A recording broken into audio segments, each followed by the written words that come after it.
ഇന്നത്തെ ഈ ഒരു വ്ളോഗ് സ്റ്റാർട്ട് ചെയ്യുന്നത് തന്നെ ചെറിയൊരു ട്വിസ്റ്റോടെയാണ്. കാരണം എറണാകുളത്ത് നിന്ന് നാട്ടിലോട്ടേക്കുള്ള യാത്രയിൽ ഞങ്ങളുടെ പ്ലാനിങ് 7:45 ട്രെയിനിന് വരാനായിരുന്നു. പക്ഷേ ചെറിയൊരു ലേറ്റ് കാരണം ഞങ്ങൾക്ക് ട്രെയിൻ മിസ്സായി.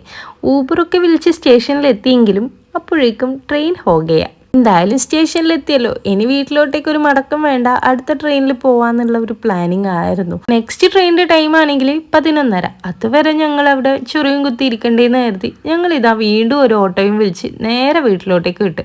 വീട്ടിലെത്തിയപ്പോഴേക്കതാ വിശപ്പിന്റെ വിളിയും വന്ന്. ബ്രേക്ക്ഫാസ്റ്റ് കഴിക്കാത്തതുകൊണ്ട് നേരെ അടുത്തുള്ള ഒരു ഹോട്ടലിലേക്ക് പോയി ബ്രേക്ക്ഫാസ്റ്റ് കഴിക്കാനായിട്ട്. അപ്പം അതാ നിൽക്കുന്നു നമ്മുടെ ബിബിൻ ചേട്ടൻ. ബിബിൻ ജോർജിനെ കണ്ട സന്തോഷത്തിൽ ഞങ്ങൾ നല്ല പുട്ടും ഗ്രീൻ പീസും അങ്ങ് വിഴുങ്ങി.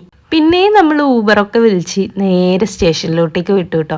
പിന്നെ കുറച്ച് സമാധാനപരമായിട്ട് തന്നെയുള്ള യാത്രയായിരുന്നു. കാരണം നമ്മൾ 11:30 ട്രെയിനിലാണല്ലോ, അതുകൊണ്ട് 11 മണിക്ക് തന്നെ ഞങ്ങൾ അവിടെ എത്തി കേട്ടോ. പിന്നെ അങ്ങോട്ട് നല്ല സമാധാനപരമായ യാത്രയായിരുന്നു. കാരണം നമുക്ക് സീറ്റൊക്കെ കിട്ടിയായിരുന്നു.